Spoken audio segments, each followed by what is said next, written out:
And we're back on the Extraordinary Sports Podcast. I'm your host, Alex Monaco, chilling with an old friend of mine, the homie Craig Smith, a.k.a. the Rhino, a.k.a. the Cookie Monster. And the list goes on. What's good with you, Craig? Alex, what's going on, my guy? It's been a long time, my friend. I know, man. I've been sitting on that dodgeball with Swiss balls L for a couple of years now. looking to get that redemption. You said what? Looking to get that redemption, you know. Yeah, I hear that, man. It might be looking worse because I probably look more beastie than I did the last time. Yeah, you were taking it easy on me a little bit. But, yeah, man, I appreciate you coming on the mic. Very excited to talk with you. I mean, obviously, working on the game, as I just alluded to before we hopped on, that three-point shot's looking wet, baby. Yeah, man, just the Rhino's been deciding to, spread his range out and get really comfortable with the game of shooting the three balls because we understand that, the game of the big is changed so much. I know. I want to talk about that. It's a part of my game, but I just felt like I actually needed to just tone in and make sure I really had it down. And I feel like now I really had it down more than ever. Well, so, coming in the league, you were drafted in 2006, correct? Yep. So that, I mean, Shaq was still in there. You got to play him back to the basket. I mean, even though we had Dirk out here, shooting jumpers and, the game was changing with KG and, adding Kevin Durant. But, at that time, we were kind of strictly just, hey, it was 15 and in or back to the basket. And now it's just so much more spread. It's actually a little bit better. So you actually are a fan of how the game has evolved and changed a little bit. Yeah, I mean, it's cool. It's unfortunate you don't have guys like Shaquille O'Neal, those dominant guys like that now anymore. But it's just like, hey, you put the five most talented guys who can pretty much guard at any position. Let's just put them out there. I just feel like there's still a value for the big man who can bang bodies down low and bring that intimidating presence like yourself. I just feel like that's an invaluable teammate to have regardless of the style of the league. No, that's very true because it's all about, effort. And you need somebody who needs to get dirty and get those rebounds or, put some guy on his back to show him, hey, like, I can get a bucket and it doesn't have to be a three right now. Or if we're in a situation where, guys are running and gunning, you can slow it down a little bit, get a nice bucket that can create a rhythm defensively, offensively, That's what I'm saying. And, I grew up in the 90s. I remember those 88, 84 games, Heat Knicks. I just talked about it. Those are defense, couple guys leaving with some bruises and such type games. Now we got 126, 121 Eastern Conference Finals, Wizards, Celtics. Are you all right with that? You feel like we've gotten away from defense as a league? It's because the rules have changed a little bit. I mean, hand checking's gone. Right. You're more catered to score more offense. I think that's why the rules were changed. You get to see more dunks, more highlights, more people get crossed over. The game is turning more into highlight reels, and I think that's something they tried to grasp, when you seen like one and those guys out, you know what I'm saying? Like, yeah. Like the league was more structured, but then now it's starting to bring a little sassiness into it or some clowning when, you got guys trying to make guys fall. And I think Allen Iverson made that happen in the beginning, Without question. So are you okay with how the league, in terms of being more three-point driven, and now, of course, we're seeing, we don't have to go too much into it, but players joining other teams and such, do you like that sort of trend that you could say arguably started off with the big three in Boston and then LeBron going to Miami and now KD going to Golden? I feel like people this is my opinion about it. So when Boston did, they did it through a trade, and I felt that was different. When LeBron did it, he did it to go against Boston. Right. So he felt like he had to create his own big three. The KD one is intriguing because it's like you guys could have beat them, and you guys were up 3-1, and I'm sure you had those guys on the heels like they said. And you joined them. But I mean, that bothers me as a competitor, and I don't know how you can. I can't imagine a Reggie Miller or the original IT, any of those guys losing to their competition and then joining them the next season, especially when you're up 3-1. That's a tough one, but I mean, at the end of the day, it's kind of 50-50 because it is a pretty good decision for him. I mean, he's back in the finals, but it is really tough because, I mean, in my high school days, I hated the Westchester Comets to a T, and I never felt like I wanted to join them, you know? Like, exactly. Even though so, I mean, that's a tough one, but I mean, at the end of the day, the game has changed, the league has changed. You know, there's not as many rivalries. So, I mean, to do that, it was ultimately, I think, to go against LeBron James in the finals. Because he wasn't going to go to the East Coast because he knew he would have seen them earlier.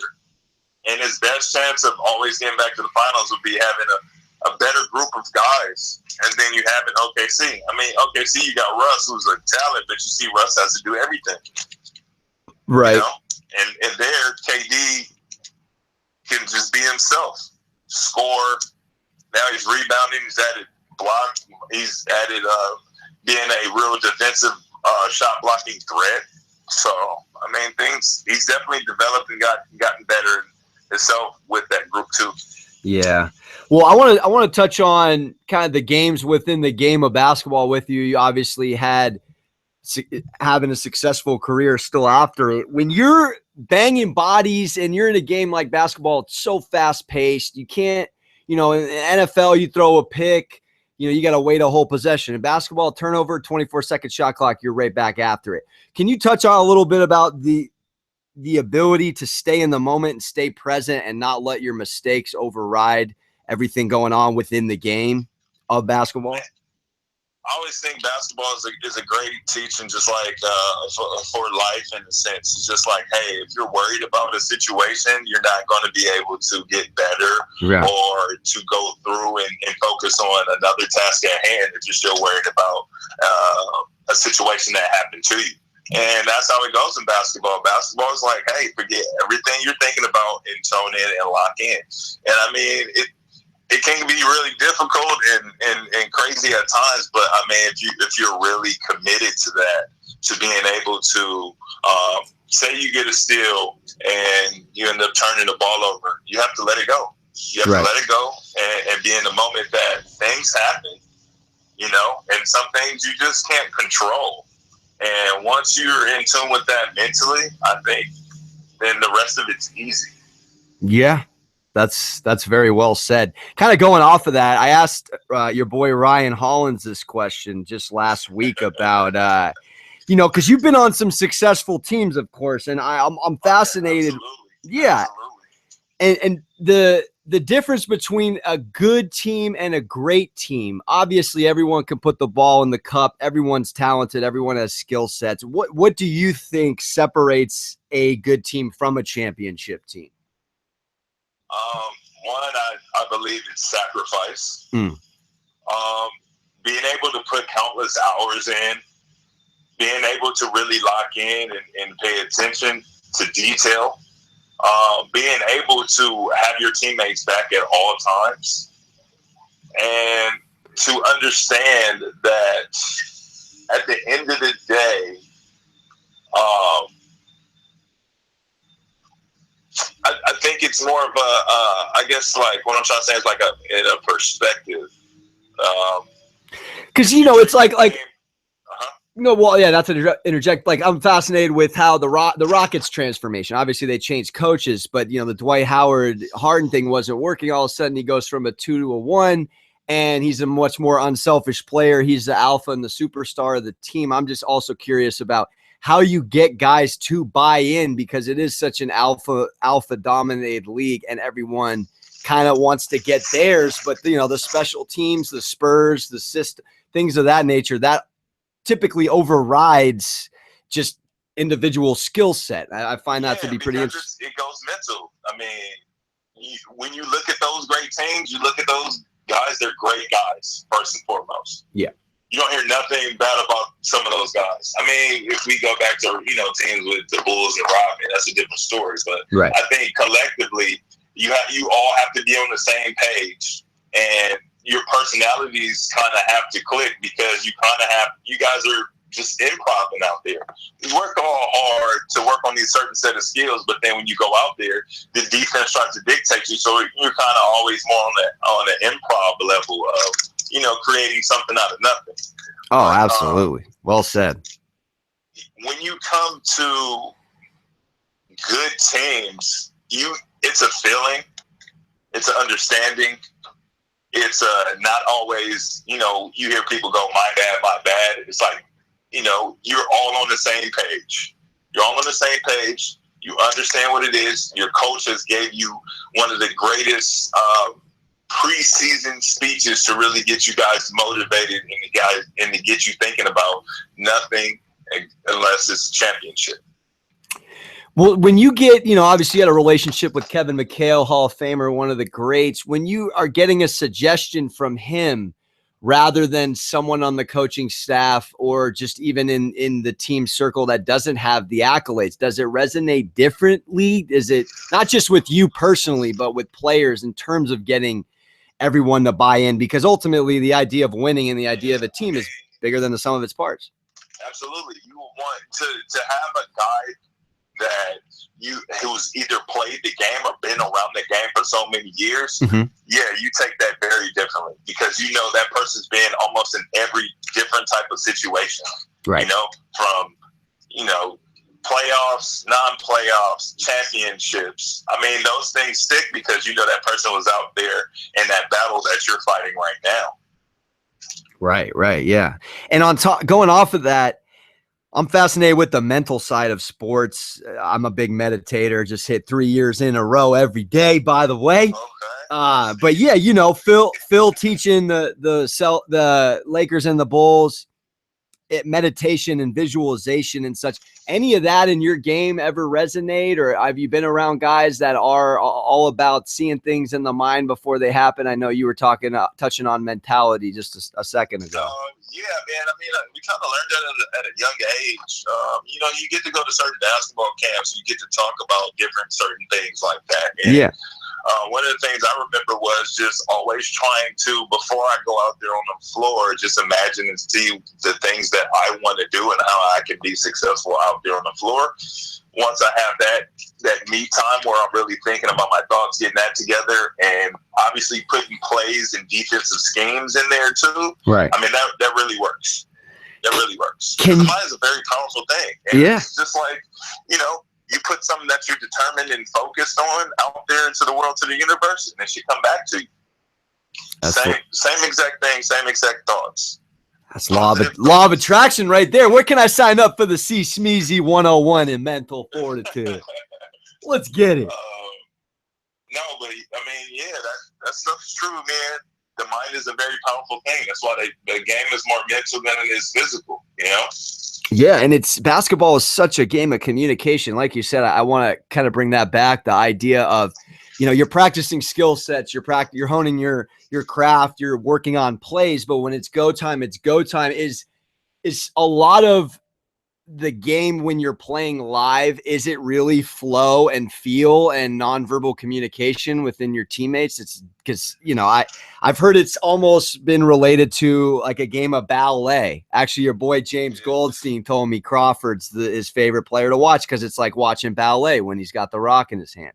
But can you touch on that a little bit? Just the idea of how a team flows so well, because, you know, basketball is a game of runs, so it's a fascinating concept. I would say there's two different scenarios: one from being on the bench and seeing it and coming into the game, and one from being a starter. When you're normally a starter, what you want to do in the beginning already to try to measure up how your opponent is feeling is after you're done shooting out in your workout and you see somebody that you're going to guard or potentially guard, and you just sit down and watch them. You watch their movements. You see how they're feeling. Mm-hmm. You know, once I think you get a sense of and a feel of how they're going to come into the game, and then once you're getting ready to get out there and you walk on the court, you know, feel everybody's dab. You kind of feel that energy. You know, feel that energy off of them. You feel how they look at you. You know, are they really ready to play, or you know, are they ready to take this punch I'm about to give them? Do you go ahead? Sorry, but just to go on to talk about bench players. Now, when I used to come off the bench, I would see the flow of the pace. What's going on right now? Okay, we're kind of in foul trouble, or no, they're going on a little bit of a run, so we're going to need to just hone down and play some defense. Or we're playing so much good defense, we're just getting outlets going in the fast break. So when I hop in, I'm gonna automatically know, hey, I'm gonna be hardcore on defense and be really active because this is how the game is going, you know. And also, you kind of got to read in the refs too, how they're making calls early, you know, to let you know how much physical can you be, or what you need to stay away from, you know, certain things like that. Yeah, that's a very, very insightful observation. Sounds like, you know, that's high basketball IQ and arguably emotional intelligence to be making those observations from the bench. Would you say that was added value that you brought to a club just as much as everybody else when you're coming off the bench, or that pretty much everyone is watching that closely on the bench, trying to figure out the ebb and flow of how each game plays out? I mean, everybody's different, so everybody has their own different thing. But I mean, if you're true to the game, you're going to focus and pay attention on the game. Yeah. No matter how you do it, wherever your feng shui is. But I love that word. Close attention, because you don't want to be just randomly called. You know, coach calls your name, be like, huh? Like, oh yeah, we want you to go in the game. You're like, damn, I ain't even watched the flow of the game. And then you're just going in there, and you've probably seen this. Some people come in, travel, double dribble, you know, do certain different things because, you know, they weren't able to be locked in for the game and understand time, situation, mood, all that stuff. Yeah, absolutely. And I'm kind of bringing in another sport. We know that football, they say, is a game of matchups, very much so. Would you say that in basketball, 5-on-5, it's a team game, of course, but does a game plan, I mean, do you look to exploit matchups, whether you are starting or coming off the bench, you know, just as much as the flow of the game is playing out, who your competition is, who you're guarding? When you have shoot around, you normally go over these things, and there's different things you kind of want to attack. Yeah. And I mean, you have your defensive schemes and your offensive schemes. And I mean, you always try to exploit a matchup. If you ever watch some games, you'll see a guy get scored on, and they might go back to that same play. Right. So sometimes it's just not all about the, you know, having 5 guys on the court. Sometimes it has to do with matchup in some plays. Like, just talking about for finals, the question will be, how do you guard a LeBron Kyrie screen? You know, like, that's what some the Warriors are thinking about. How do you guard that? How do you guard a Cal Korver LeBron screen? Interesting. You know, oh yeah, it's very interesting. In the same side, Kevin Durant and Steph Curry. How do you guard that screen? You don't. You know No, what I'm just kidding. So these are some things that these guys are really gonna have to think about. And then offensively, you know, it can be situational basketball. All right, hey, if we got KD with 3 fouls and it's going into the third quarter, we'll make sure we have a play for LeBron James on a block or something like that. You know what I'm saying? Let's try to get him that 4th foul. Or we know those guys are coming to double, so we're going to set up a play that possibly gives Channing Frye, Cal Korver, Kevin Love open for a 3. Yeah. You know, situational basketball. That's what it comes down to. Because now when you're in the finals, man, it's like chess. I know. I'm still fascinated with the last half of the Game 7 4th quarter between those two teams last year, because I think, correct me if I'm wrong, I think the Curry went 0 for 4 down the stretch. The Warriors went 0 for 6. Barely any points were scored. When you're watching that, I mean, why in a pressure situation would you go against your identity? At least Golden State speaking. They didn't pass the ball. They didn't drive and dish. They weren't moving off ball screens. And they didn't score any points down the stretch. You know, it's funny, man, because you can get caught up in other team scheme and kind of not really know it. You kind of think you're actually running your own scheme, but all in actuality, is like you kind of get caught up in the hype sometimes. Wow. You know, when the game gets tight, man, and you miss a shot, like things can run differently through your head. Oh, snap! You know, like damn, we really needed that one. I got to get back on D. I hope they don't score. You know, they scored, and it's like, damn, well, now we're even down more than we thought. How can I try to get us back in it? You know, so I think that's what it came down to. They were really trying to be more forceful of getting things done versus just, you know, understanding this is part of the game. Let's not be too in a rush, and let's make sure we get this bucket.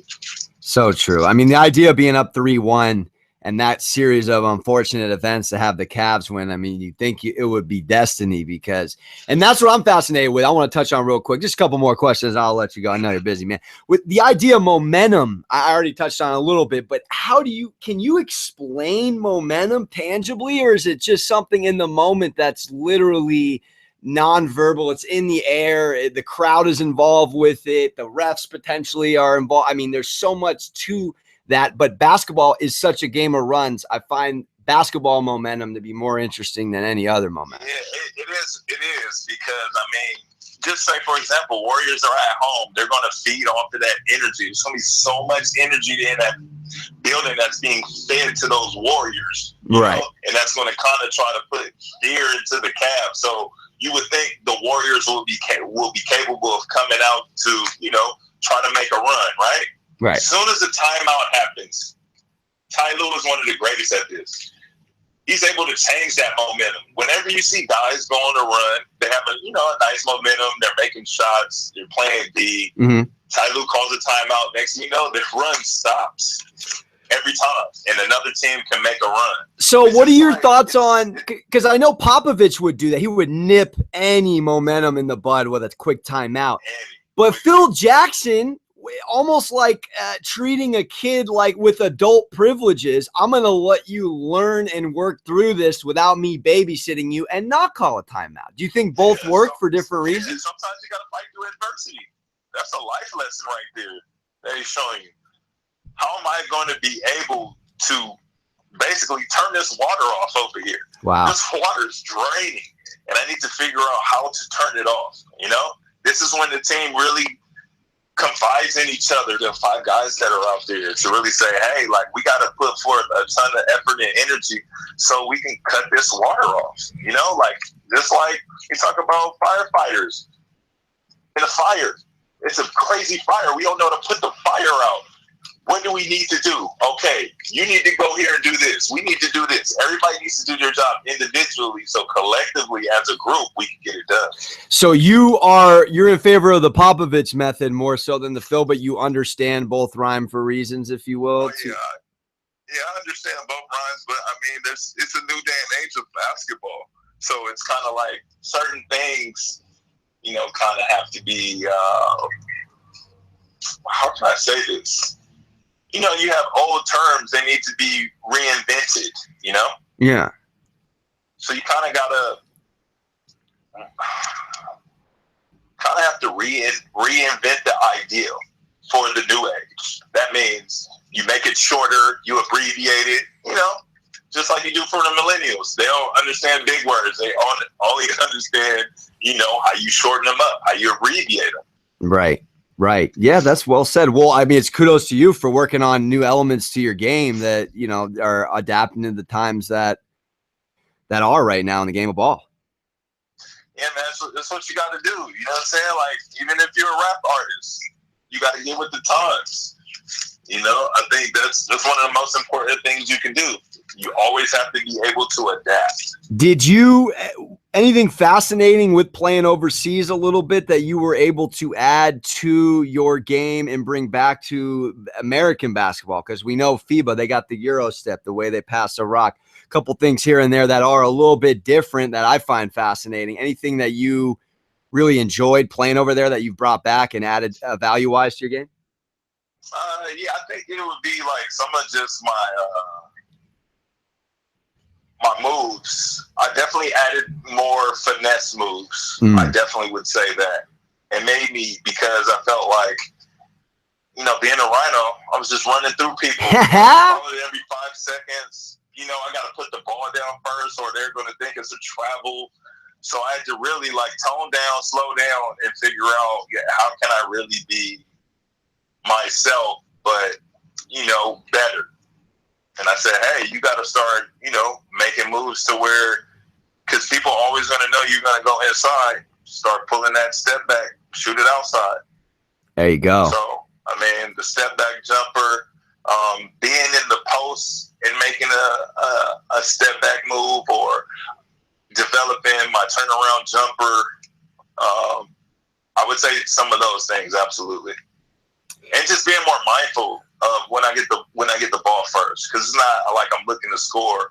It's kind of like in the Warrior system, when you get the ball on the post, you kind of look and see for cutters first. Yeah. How fast do you know when you're playing with a teammate, their IQ of the game, their understanding of how basketball is played at its highest potential? Right away? I'm gonna say, yeah, within 10 minutes for Oh, sure. wow. I'm a big advocate for that. Like, I got to know where your mental is so I can know how to come at you, how to present things to you, you know? Because everybody can't handle constructive criticism, you know? So do you feel like, going off of that, do you feel like there's different guys get different style of coaching resonates more? You got the, you know, you got a Stan Van Gundy who's yelling at you. You got a Phil who's zen. You got, you know, a Popovich somewhat in between. Do you think that all different coaching styles work, or do you have a favorite style and how to get the best version of you out from a coaching standpoint? I just think at the end of the day, I don't really like the yelling style, because I feel like I'm a grown man. Right. You should be able to talk to me out, and we should work this out, you know? But in understanding that, I do like to be yelled at during the game, because it is situational basketball. And that's sometimes how you can be more alert to things, because you need to really understand, you know, the time, situation, the pace, all of that, you know? So I feel like when sometimes raise their voice a little bit, I don't see that as yelling. I just see that as, you know, we're in a crunch time situation, and we need to understand things in order to get this win. Yeah, rather than just on a limb breaking Wedding Crashers rule number 6 and drawing attention to yourself in a negative way. Exactly. Yo, on a completely unrelated subject, how good are the shawarmas and the falafels in Jerusalem, my friend? The shawarma's off the chain. Don't forget about the schnitzel burgers. Come on, man. The schnitzel burgers off the chain. That's the best sentence I've heard all week. But I love schnitzel. I love schnitzel and shawarma. I mean, just delectable. I love Israel, man. Yeah, man. I love Israel. Well, I'll get you out of here. I got to get your prediction on the finals. I mean, Vegas has got the Warriors minus 220 or something like that. I'm sorry. I think you only passed MJ once in playoff points, and this is the best team LeBron's ever had. I'm going Cavs in 7. What do you got? I'm trying to stick to the basketball guys. One thing I've learned from the basketball guys recently is that when you try to monster team up, it doesn't end that well.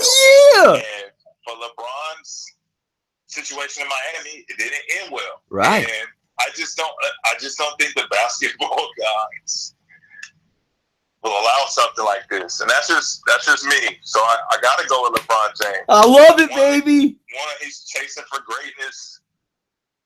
You know, and if he beats this clearly better Warrior team than last year, right? This says a lot. This says a lot. But I mean, you got a guy by the name of Slim Reaper. And then you kind of look at the history facts, and it's like when these two guys go head to head, LeBron has the advantage every time. And at the end of the day, if I'm LeBron and KD's guarding me, I might play him on the block. Well, I got 2 younger brothers. I always tell them older brothers always win. Shout out to John Harbaugh over Jim, baby. And I think KD's LeBron's little brother until he proves us otherwise. Yeah, absolutely. Well, and I mean, yeah, the Cavs have a really good team. And like I said, I don't know how do you guard guys when you know LeBron's your post player, but you got Channing Frye, right, Korver, Kevin Love, and Kyrie Irving out there on the floor. Like this, that's unbelievable. What are you going to do? I mean, I think it's the best team LeBron's ever been on, personally, depth-wise. It's yeah, absolutely, absolutely. So so let's just sit back, grab your popcorn, and let's enjoy this show because it's going to be a really good show. Let's get it, man, and appreciate the time, Craig. And follow him on Instagram, Black Rhino 83. He's got some dope content. And shout out, we got to edify. I know you're working on a children's book. Can't talk too much about it, but that's exciting to hear. You're putting the creative juices to work. Yeah, thank you. I'm just working on, being able to showcase that, everybody's different, but at the same time, through those differences can create advantages for you. So you should never be down or never feel some way, even if somebody's trying to bully you because you're different, So I love it, man. Hey, I'm the offspring of a Jewish father and an Italian Catholic mother with Buddhist beliefs. So I'm on that train with you, my friend. Yes, sir. Yes, sir. All right, man. Appreciate the time. Craig Smith, ladies and gentlemen. Check him out, the Drew League this weekend and all summer. Yes, sir.